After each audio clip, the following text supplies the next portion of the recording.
So my name is Mika, I'm 24 years old, I'm pretty tall and I'm a proud co-founder of Tees Luxembourg and now also Pomme d'Or, which you should absolutely try out.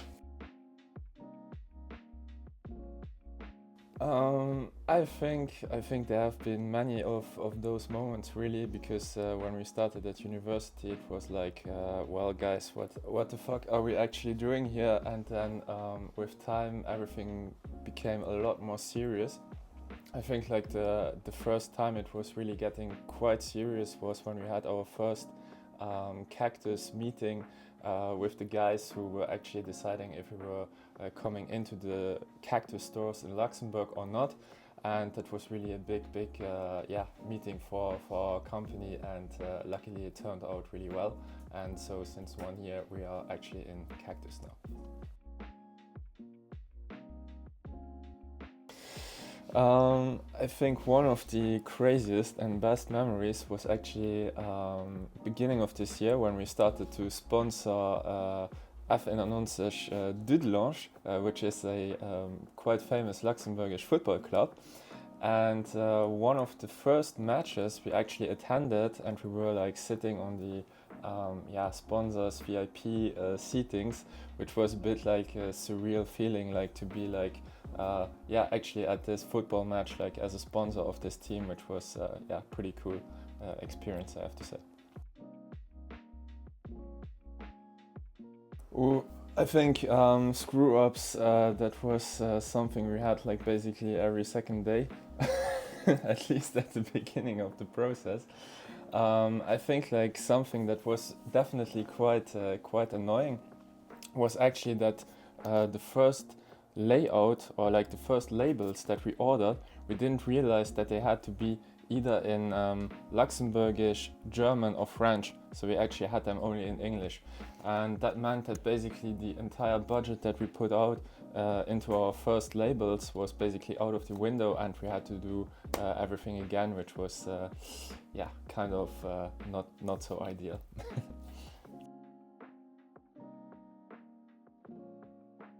I think we definitely have quite a few noteworthy habits of certain co-founders in this company. I will actually share two because I want to make sure that they are present in this interview.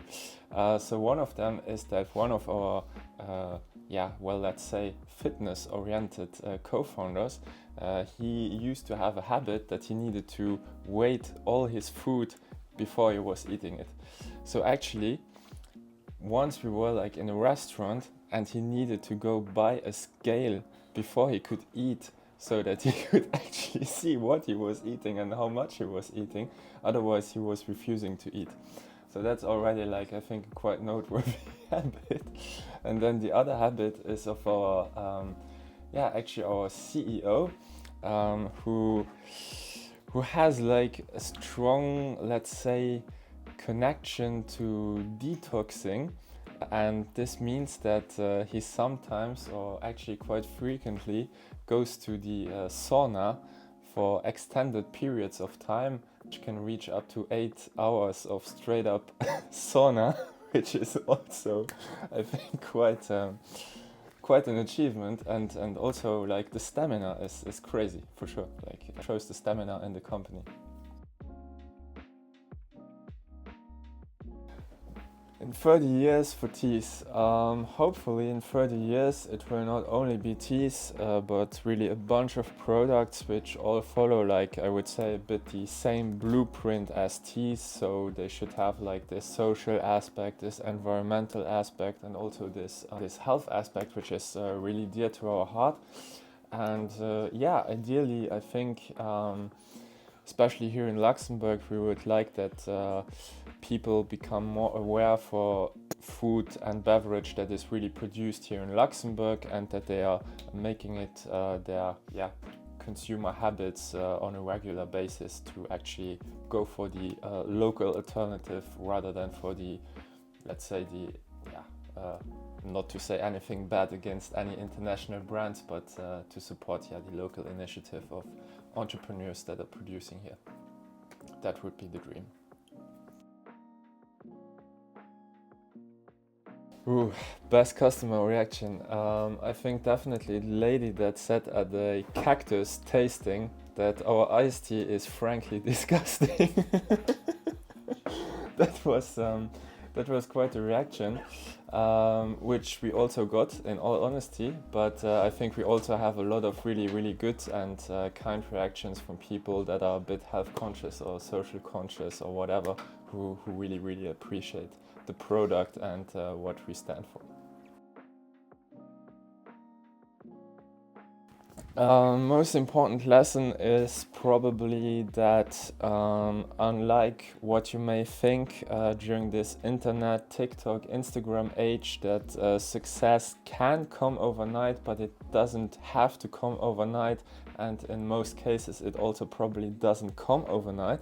So you really have to stay patient, be patient, and really put in the work over months, over years, and eventually you will definitely see big results, but stay patient.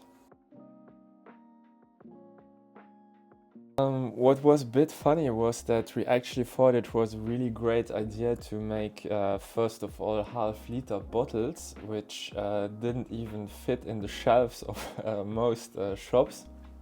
And yeah, I don't really know what we were thinking at that point, but obviously most people don't want to drink straight away half a liter of iced tea, and also it needs to fit in the shelves. But yeah, you have to learn, and that's what we did, and now we have small bottles. Any other anecdote? Well, something that I really want to share still is that business is really something great, because as you can see, we were already able to inspire the next generation during our talks at Chambre de Commerce, and now actually the ones that we hired for our marketing are the ones that we inspired back in the days with our entrepreneurial story. And so big shout out to Dev, our boys Sven and Fabio, who are doing a great job now with our marketing.